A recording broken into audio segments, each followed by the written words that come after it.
Hello my lovely viewers, আসসালামু আলাইকুম। আমি রাহাতারা ফেরদৌস। সবাইকে ওয়েলকাম করছি হৃদয় ফেরদৌস খান চ্যানেলে এবং তার সাথে আরও আমন্ত্রণ করছি আমার চ্যানেলের একটা নতুন রেসিপি দেখার জন্য।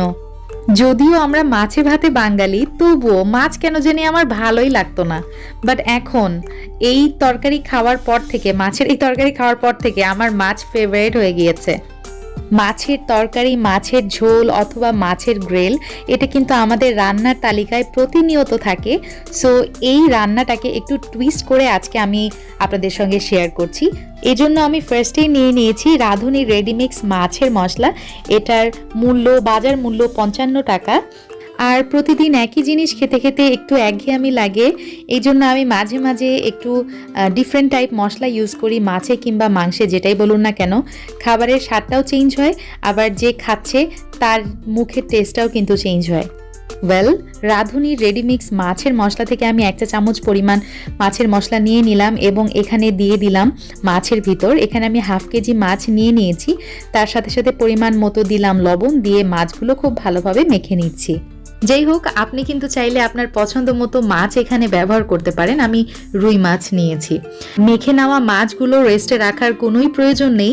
আমি একটা প্যানের মধ্যে যথেষ্ট পরিমাণ তেল নিয়ে নিচ্ছি এবং এর মধ্যেই আমি মাছগুলো ভেজে নিব।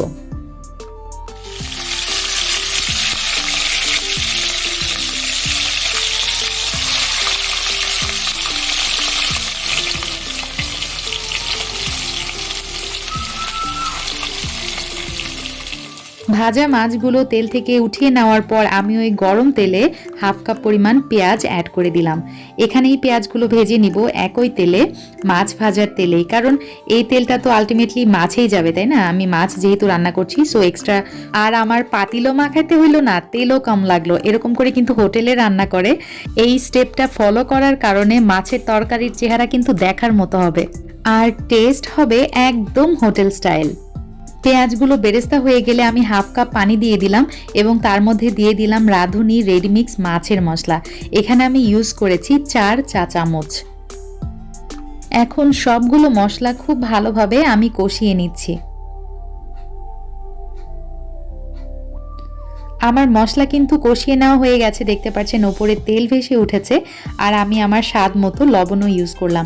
এখানে আদা রসুন বাটা, জিরা বাটা কিচ্ছু ইউজ করার দরকার নাই, কারণ এই রাঁধুনি রেডিমিক্স মাছের মশলাতেই কিন্তু সব উপকরণ দেওয়া আছে। আর মাছের ঝোলটা রান্না করতে আপনার শুধু লাগবে পেঁয়াজ, লবণ আর তেল, দ্যাটস ইট। মশলাগুলো খুব ভালোভাবে কষিয়ে নেওয়ার পর আমি কিন্তু 1 কাপ পরিমাণ পানি অ্যাড করে দিয়েছি এবং তাতে একে একে ভাজা মাছগুলো দিয়ে দিলাম। রান্না কিন্তু আমাদের একদম শেষ পর্যায়ে। চিন্তা করতে পারছেন এটা কি পরিমাণ ইজি রান্না? মানে নতুন রাঁধুনি যারা আছে তারা মানে তুড়ি মেরে এই রান্নাটা করে ফেলতে পারবে, I am sure about it. যাই হোক, খুব সুন্দরভাবে বলক চলে আসছে। ওপর দিয়ে একটু টমেটো আর দিয়ে দিলাম কাঁচামরিচ, জাস্ট ফর ফ্লেভার। আপনারা চাইলে কিন্তু এই পর্যায়ে ধনিয়া পাতাও অ্যাড করতে পারেন। 10 মিনিটের জন্য ঢাকনা দিয়ে মিডিয়াম আঁচে জাল করে নিয়েছি। আলহামদুলিল্লাহ, আমার কিন্তু মাছের তরকারি একদম রেডি।